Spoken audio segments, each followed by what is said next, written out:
So, I'm a very big fan of the movie High Fidelity from the year 2000. It's about this guy, Rob, and he's going through a breakup with his girlfriend. This breakup is especially hard on him, so he reflects on himself and his life and pursues answers from his top 5 exes to find out why they all broke up with him. Unbeknownst to Rob, it just turns out that he's a selfish piece of shit. And this movie is about how he slowly realizes this and makes the choice to change himself for the better. In between all of Rob's drama, there's other people in his life that have all their own things going on. And these people in his life are all tied together through the love of music. Every major character in this movie is a huge fan of music.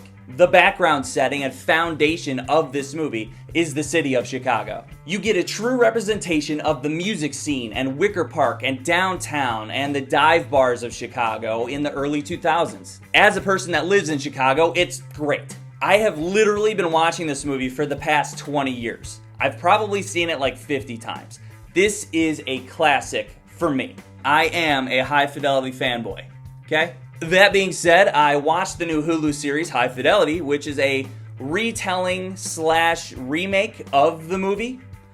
Let's break that down a bit. Let's do a little discussion about the characters. Your main protagonist is Rob, only in this, Rob is played by Zoe Kravitz. On the outside, this is basically the same character that John Cusack played. Obviously, she's played by a female, but they still have the same style, they still own a record store called Championship Vinyl, and they still have the same types of friends. I guess I'd say it is a retelling more than a remake. Listen, I like Zoe Kravitz, but she isn't the Rob that I know. Movie Rob is established very early as a straight up asshole, and they drive that fact home over and over and over again.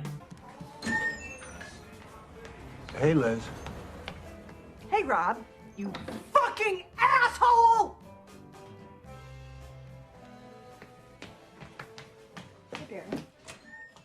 Movie Rob is an asshole.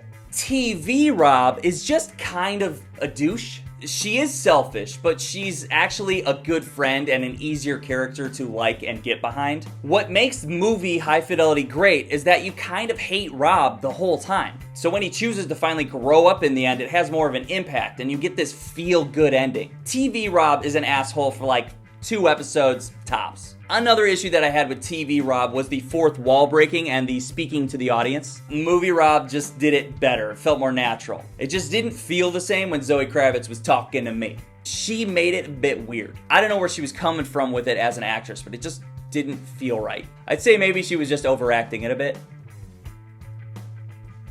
Yeah, eventually I did get used to it, but it took a while. The Jack Black character, I can't emphasize this enough. There is only one Jack Black.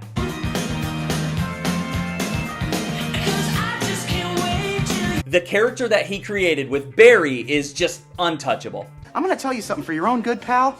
That's the worst fucking sweater I've ever seen. It's a Cosby sweater. A Cosby sweater!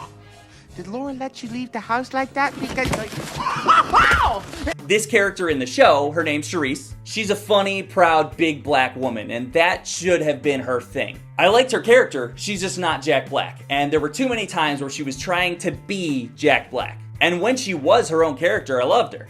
She's just not Jack Black, you know? Don't try to be Jack Black.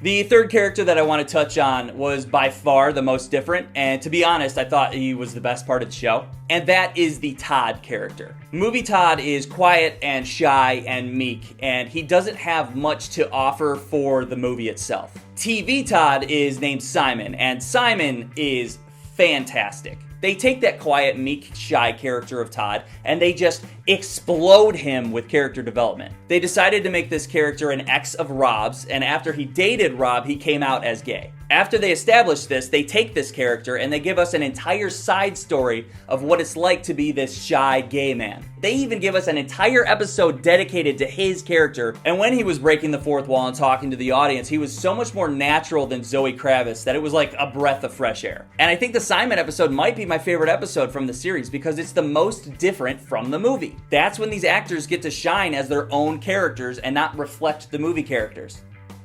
You know? Simon was my favorite part of the show. Kinda wish that they explored that character a little more like that in the movie. Once again, all those characters were tied together through the love of music, and I don't think that carried over so well in the show. Seriously, you're totally elitist. You feel like the unappreciated scholars, so you shit on the people who know less than you. No, which is everybody. Yeah.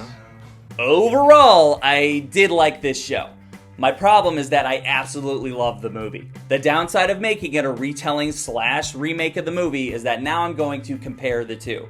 And 90% of the time, the movie wins. Anytime they set up a situation that was copying the movie or lifting dialogue directly from the movie, it made me cringe. Just be your own thing. That's my issue with the show. Stop trying to be the movie. My biggest gripe with this show is that they took this wonderful source material based in Chicago and they moved it to New fucking York. Hey, whoever's idea that was, fuck you. I'm offended. I got a crazy idea. Hear me out. In the movie, Rob hooks up with Lisa Bonet before he gets back together with his ex. This show takes place 20 years after the movie. Why not make it a sequel based 20 years after the movie? Lisa Bonet is Zoe Kravitz's real-life mother. Why not just make TV Rob and Oops Baby between movie Rob and Lisa Bonet? Then you can have this character that took over her father's record store and for some dumb fucking reason moved it to New York City. This way you're not having a character copy another character. You have a new character that has the bad traits of her father. You can separate the movie from the show and fans like me won't have to sit there for hours on end rolling our eyes comparing the two. I will say the show is good, and if you've never seen the movie High Fidelity, you should be good to go. Season 1 burned up pretty much all the things that they're going to copy from the movie, so I'm curious to see where it's going to go if there's a second season, because that gives it a chance to be more of an original show. There will be a different story that I can get on board with without thinking about the movie. High Fidelity Season 2.